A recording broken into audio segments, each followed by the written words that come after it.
লা ইলাহা ইল্লাল্লাহু আল্লাহু আকবার, চারটা হইল।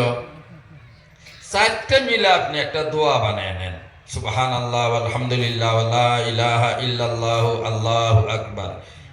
এইটাই একটা দোয়া। তসবিতে আপনি এক পাক এটা পড়েন, তাহলে এই তসবিতে আপনি যখন এটা এক পাক ঘুরাবেন তো আপনার চাইরোটাই 100 বার করে হয়ে গেছে। হয়েছে না নাই? 2 নম্বরে আস্তাগফিরুল্লাহ আল্লাযী লা ইলাহা ইল্লা হুয়াল হাইয়ুল কাইয়্যুম ওয়া আতুবু ইলাইহি। আস্তাগফিরুল্লাহ এইভাবে আমি যেভাবে পড়লাম এভাবে যদি না জানেন, কেউ নাও জানতে পারে, তাহলে আস্তাগফিরুল্লাহ রাব্বি মিন কুল্লি যামবিন ওয়া আতুবু ইলাইহি, ওইটা জানেন, ওইটাই পড়েন। ওইটা হলো 2 নম্বর। আস্তাগফিরুল্লাহ 2 ধরনের, আরো আছে বহুত ধরনের।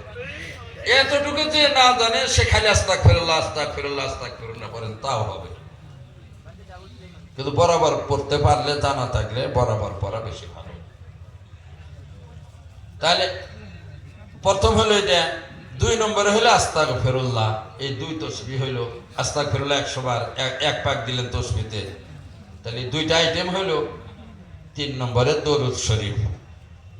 3 নম্বরে দরুদ শরীফ, আল্লাহুম্মা সাল্লি আলা সাইয়্যিদিনা মাওলানা মুহাম্মদ ওয়া আলা আলিহি ওয়া সাহবিহি ওয়া বারিক ওয়া সাল্লিম কামা তুহিব্বু ওয়া তারদা আদাদা মা তুহিব্বু ওয়া তারদা, 100 বার।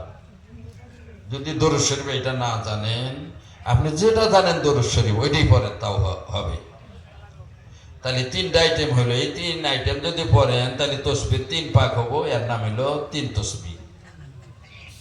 এটা আপনি ভাঙ্গা ভাঙ্গা আলাদা আলাদা করে পড়তে পারেন। সুবহানাল্লাহ সুবহানাল্লাহ সুবহানাল্লাহ সুবহানাল্লাহ তসবিহ 1 পাক দিলেন, দ্বিতীয় পাকে আলহামদুলিল্লাহ আলহামদুলিল্লাহ আলহামদুলিল্লাহ 1 পাক দিলেন, তৃতীয় পাকে লা ইলাহা ইল্লাল্লাহ লা ইলাহা ইল্লাল্লাহ 1 পাক দিলেন, চতুর্থবারে আল্লাহু আকবার 1 পাক দিলেন। তাহলে আইটেম এখানে 4টা হয়ে গেল। যেহেতু আলাদা করে পড়ছেন, 4টা আইটেম হলে এখানে 400 বার হয়েছে।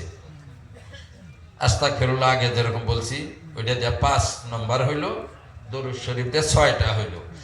এইভাবে যদি পড়েন তাহলে 6 তসবিহ হবে। মুহতারাম ভাই, দোস্ত, বুজুর্গ, এই যে 3 তসবিহ বা 6 তসবিহ,